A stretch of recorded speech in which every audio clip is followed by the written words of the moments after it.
Listen, you're in a privileged position to learn a thing or two. Keep your mouth shut and your eyes open. Come on, I told the truth. It's not about true and prove. It's not the point whether you told the truth or not. Hello? I told the truth. You can't handle the truth. Please, forgive me.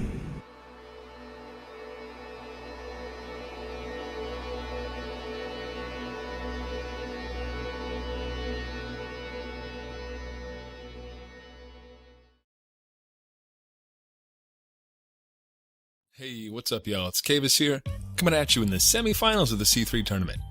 I'd like to first say to Vile, best of luck, buddy. I'm looking forward to the video. And now, let's start by taking a look at the definition of the word adversity. Difficulties and misfortune.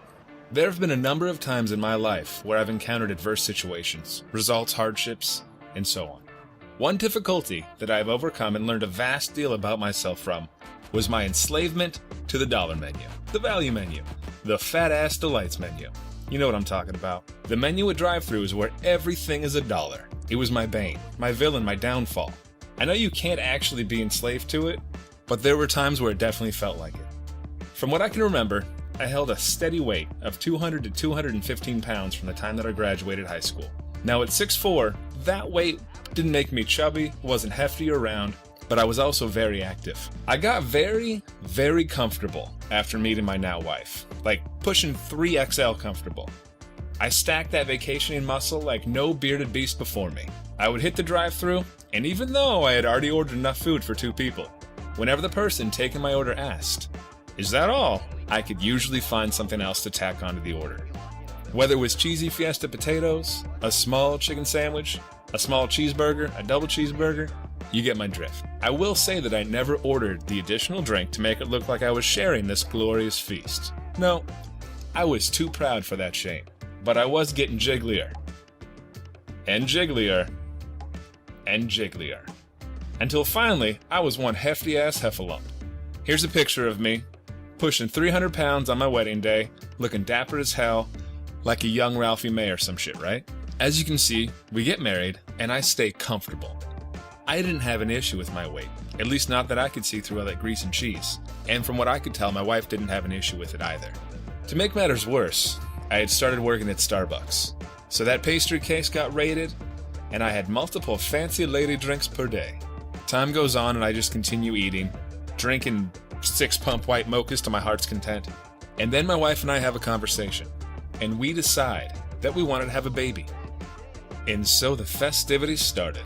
All the while, I paid no attention to my couch-breaking Jigglypuff self. I had broken a couch.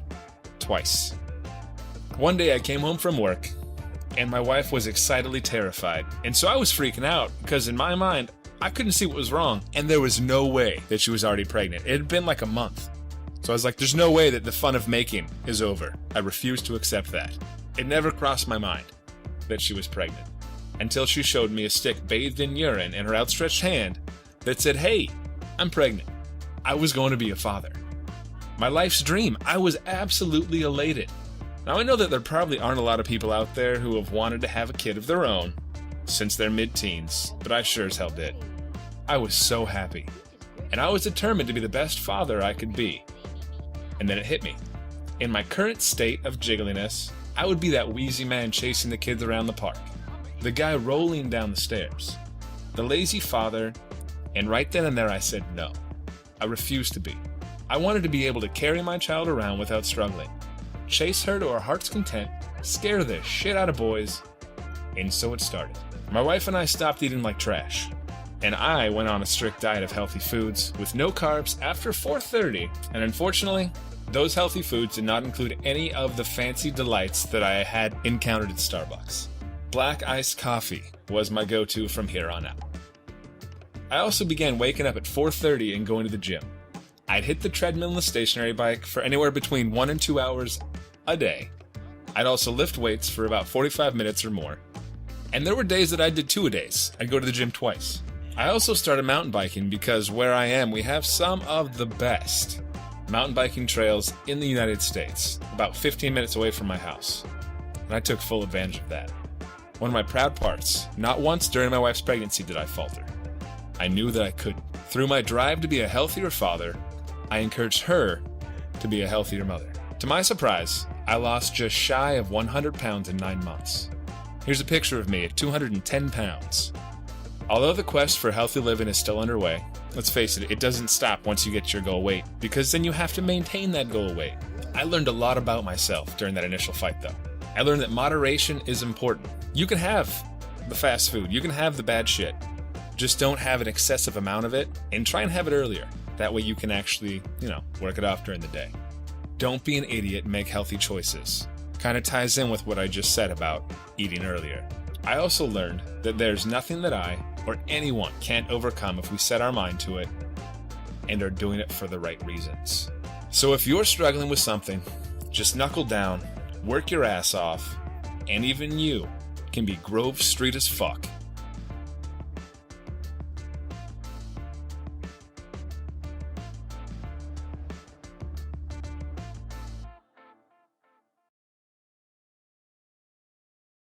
Hey guys, Vile here. Today I'm going to get a little personal and share some of the struggles that I've had to deal with while growing up.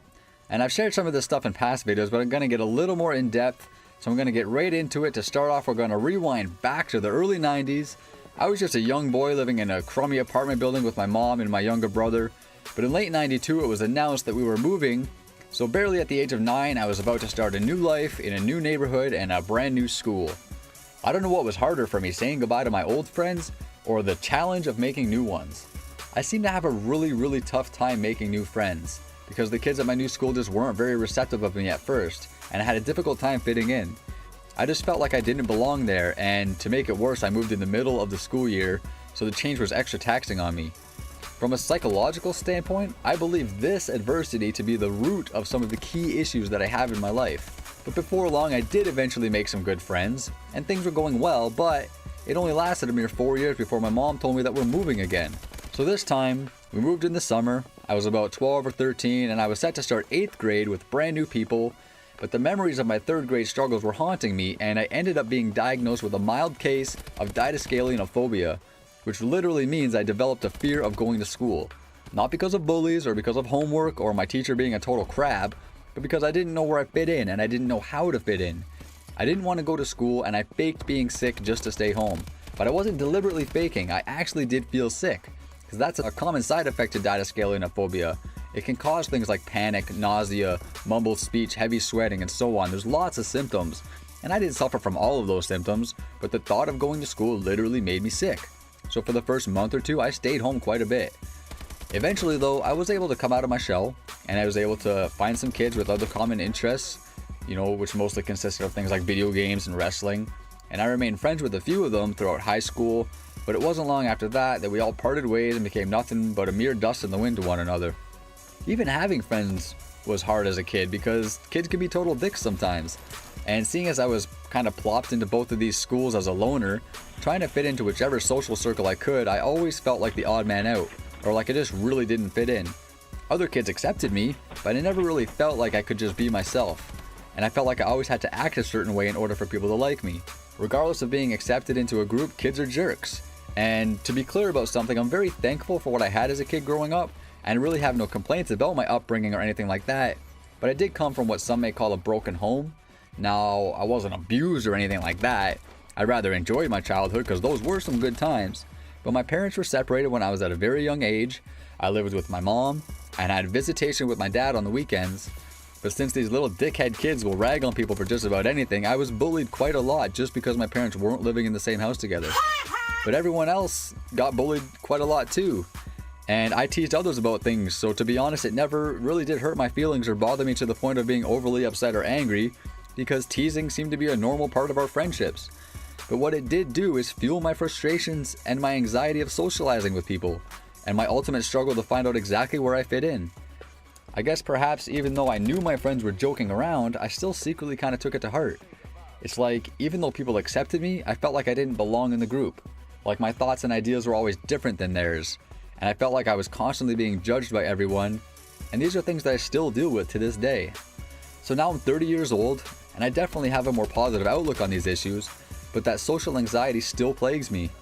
And it's only been within the past 2 years that I've came to terms with my anxiety and has been a blessing in disguise in a way because I've been able to look back on my life and realize that a lot of my negative emotions and feelings I had growing up were stemmed from something bigger and deeper. I've only just recently began to really come out of my shell and be comfortable in my own skin. One thing I want to make clear though is that my social issues aren't depressive, and these things that have happened didn't make me sad. Like, I never actually felt alone at any point. I had friends and I enjoyed my friends. I was just never sure how I fit in with my friends. And I never knew how to be myself around my friends or anyone else in society for that matter. And this is something that I'm finding difficult to explain to you guys, and it may be hard for some of you to even understand.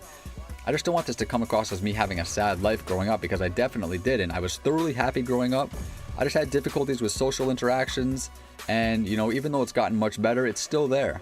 The thing is, when I was asked to talk about my biggest adversity, I had to think about it quite a bit because I'm actually quite an unflappable guy, which basically means I don't get too bothered by things and I accept things as they are and I kind of just go with the flow. So being a socially awkward yet unflappable guy with a mild case of didascalionophobia, I don't feel like I've lived a hard life by any means, and I really don't feel like any hardships that I have endured are really worth complaining about. The way I see it is everyone has issues, some bigger than others of course, but no one lives a perfect life. And ultimately, that is what I've learned from these life experiences. My biggest adversity has been figuring out how I fit into society, and through that I've learned that in a sense, life itself is an adversity. Life itself is a struggle. Some people are more fortunate than others, but even the rich have hard times, and it's impossible for anyone to live a perfect life. So I've learned to just take the bad with the good and appreciate it all, because we'll only be here for a short while on this giant blue and green rock. So if I were to give any advice to any of you listening, I would just say keep your chin up, look for that silver lining, and don't give up hope, because there's always a way for things to get better no matter how tough times may be. And I've learned that every new experience should be used as a way to become a better person. Dying happy is perhaps the only true way to overcome adversity. I want to thank you all for watching and listening. I want to wish good luck to my round 3 opponent Kavis. Until next time, Vile Self out.